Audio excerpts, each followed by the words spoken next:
What's up, guys? So I'm a big fan of philosophy, and that's why I like talking about these really like abstract and like interesting ideas that I kind of believe in. So I'm gonna start off by saying that I do believe in God, and I don't want to come off like I'm not very like I believe in God. You know, I grew up as a Christian, so like I have that background, and like I went to church a lot and read the Bible a lot and prayed all the time, and I think prayer praying to God is very important.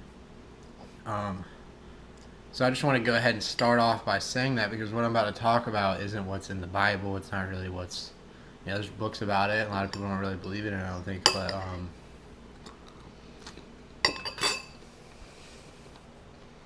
just kind of what I want to talk about is kind of how about like how there's levels in life. So like from a societal point of view, like from a societal perspective, if you just observe society, there are classes of wealth, just like there's classes of divisions between sports. So there's amateur, you know, I guess there's minor leagues and major leagues. I don't know what's in between that. You know, you got the same thing for basketball. There's levels. There's levels to performance. There's levels to human performance in particular areas, and that shows up in society. So I think from an intellectual perspective, what you see is there's different there's different levels of class which correlates very highly with your intelligence. So there's different levels of mental acuity, mental ability, and really just overall intelligence and perspective. And what that breeds is it actually, I believe that the higher intelligent people are able to attract these things with their minds, like with their thoughts and their thought processes.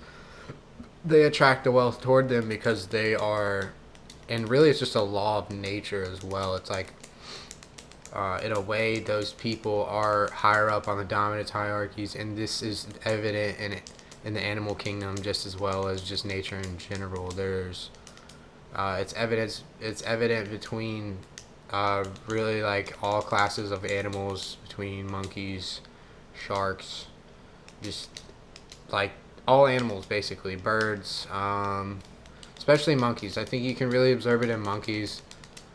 Um, but yeah, so I believe that there are levels in society. So there's obviously levels of human beings. There's levels that you perform at. There's levels of IQ, and if your IQ is higher than someone else's, I think there's also levels of awareness. So if you're aware of certain aspects in life, if you're aware that you can control certain aspects of your life, if you're aware of how certain things affect you, if you're aware of how to progress in a certain area, or you're more aware of something that somebody else isn't, it kind of puts you ahead of them in a way. So that doesn't necessarily correlate with IQ because IQ focuses on your ability to communicate, your ability to interpret information and relate it back in the future, and also to just gather information in general. Um, it doesn't really necessarily relate to what you're aware of, and I think if you're aware more, if you're more aware of what's going on around you, it means that you're more aware of what's going on in the world as well. And it's like there's got to be a correlation between you being more aware of your surroundings and you being more aware in general, just overall. Um, and I think the people that are more aware, the people that are smarter, they get ahead in life because they're able to plan out certain they're able to plan out their lives essentially to make them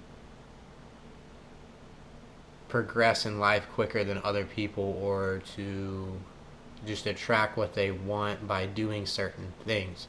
So you can't just attract things to you by doing nothing. You attract things to you by doing in the world. You have to take action in order to attract something towards you. So like for instance, this is all from my experience. So if you're aware of Let me just think for a second, just to kind of gather my thoughts. So, attracting attracting women, I think that's one of the most evident things of the really animal kingdom, as well as just the world and society in general. There are dominant males that mate with more males than all the other males, and I think this is something that's really obvious and that Jordan Peterson talks a lot about, that I've listened to, and I think he's definitely right on this. If you guys want to go watch that, I'll basically just repeat what he told me and what he teaches. Is that, well, he studies this, so he has a PhD in this arena, and he's probably read a lot of books. He's read a lot of studies. He's done a lot of research.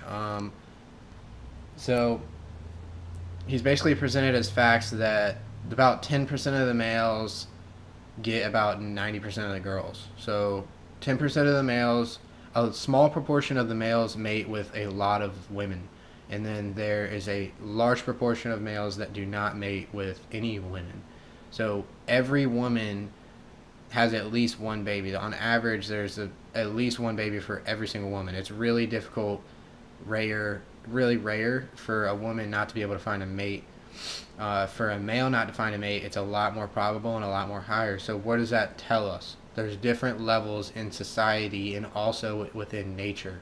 So nature is the chooser, correct? So women are the chooser, because women really are just Mother Nature. They choose the offspring. They choose who to mate with. That's pretty evident, you know. So I think with that being said, this opens up an entire deep. You can go very deeply into this and say, okay, well, there's levels of IQ, there's levels of class, there's classes of wealth. There's levels of IQ that correlate with the class of wealth. The more IQ, the higher IQ that certain people have, the more wealthier they are. That's a pretty evident correlation. If you look up studies, it's reoccurring.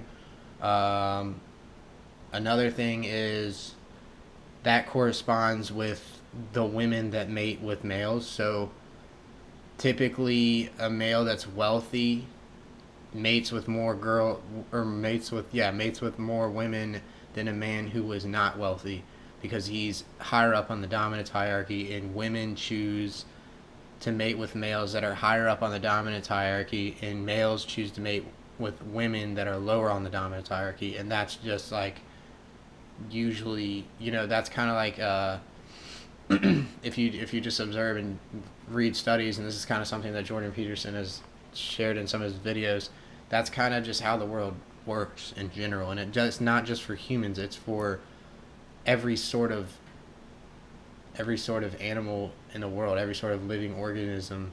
That's how it's natural selection. So this is really strictly from like a Freudian or whatever is, you know, it's really strictly from that perspective of just like survival of the fittest and survival of our genetics and survival of ourselves. So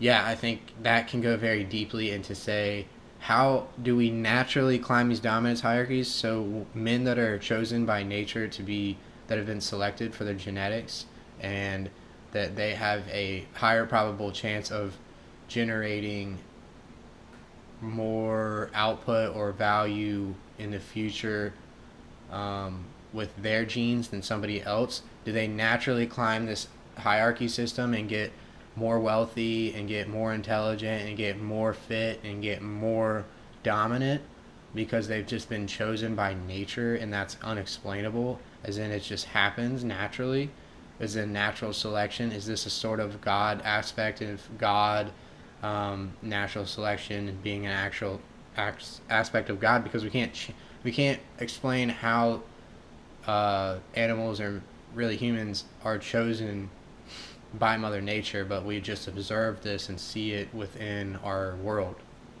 So is this an aspect of God where actually really we are chosen and we naturally rise up in this dominance hierarchy over time? So me being 22 years old, I straight out of college, 2.91 GPA,